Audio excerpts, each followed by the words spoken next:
C'est Jésus qui montait dans le ciel et drapeau, n'a pas parlé de drapeau haïtien, il doit flotter jusqu'à ce qu'il arrive très très haut. Ça veut dire associer l'ascension avec le fait du drapeau ici à Cap-Haïtien, dans la cité christophienne, ça veut dire en pile.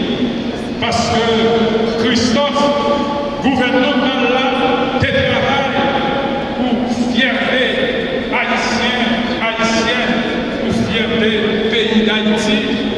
Peut-être fêter drapeau ici à Cap-Haïtien, ensemble avec Ascension, Jean-Michel parlait de mon comme ça, tout ça capable de nous situer au pont, pour nous sortir dans l'état du pays, pour aller de l'avant de façon positive.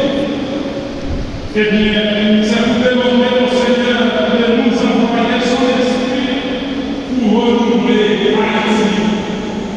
Derrière ce tableau, la fierté du pays s'est révoltée contre l'esclavage et l'histoire de l'ancienne Orthodoxe française.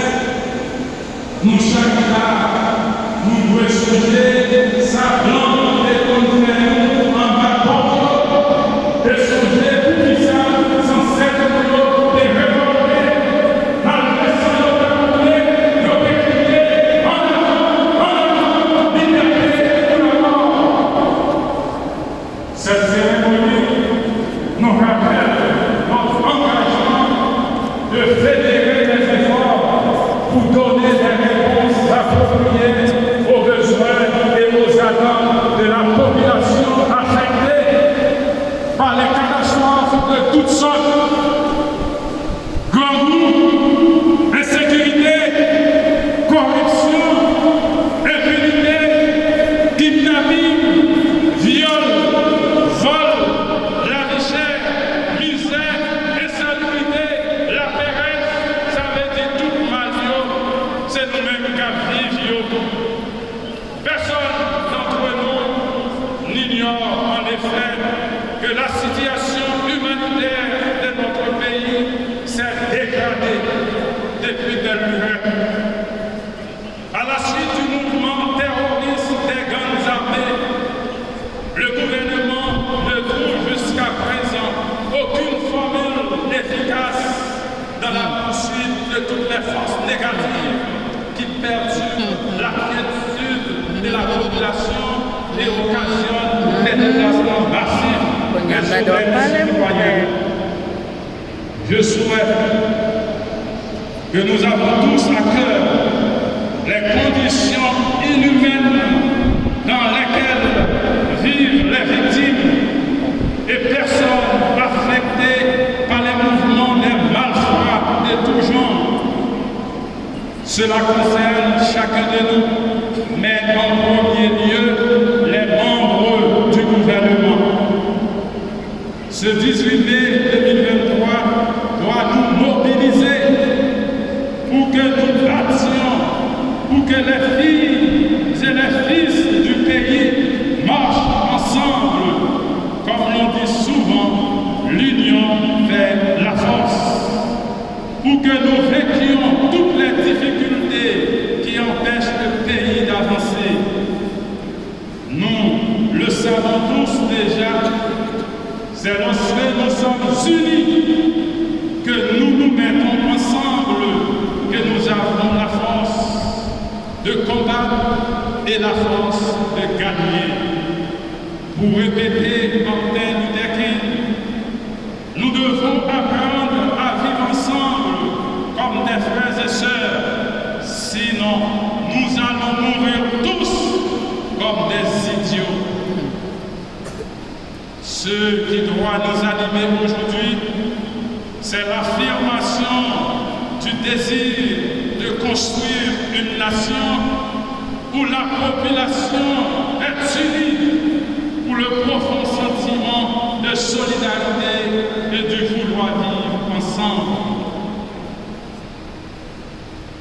Qui t'aime parler avec le gouvernement. Yes. C'est le gouvernement tout haïtien.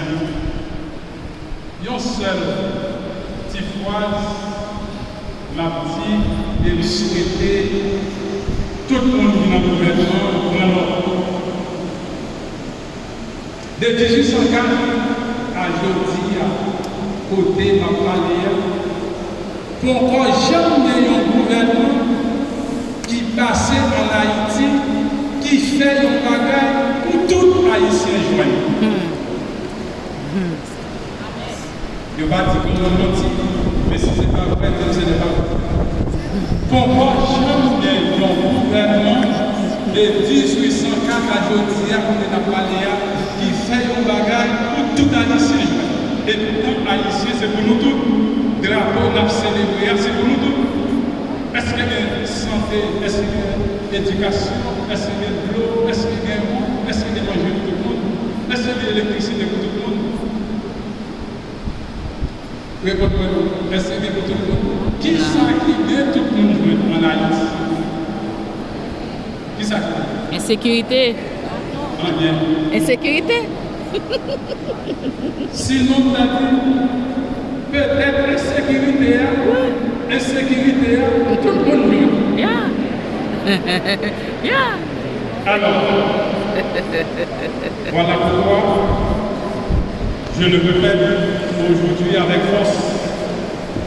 Nous devons travailler pour que tous les citoyens aient les mêmes droits, les mêmes privilèges, la même chance d'accéder à l'éducation, à la justice, le travail, la nourriture, les soins de santé. Pour construire une société où chaque enfant de la terre d'Haïti puisse se sentir à l'aise de vivre chez lui dans la paix, dans la sécurité, dans le respect de l'autre. Je n'ai pas de doute que nous puissions arriver ensemble à planter notre drapeau sur le chemin du progrès, de la démocratie et du développement. Nos ancêtres ont fait la guerre. Ils se sont déjà battus pour que nous ayons la paix. Aujourd'hui, ce n'est pas maintenant que nous devons nous battre entre nous. Sans même savoir pourquoi.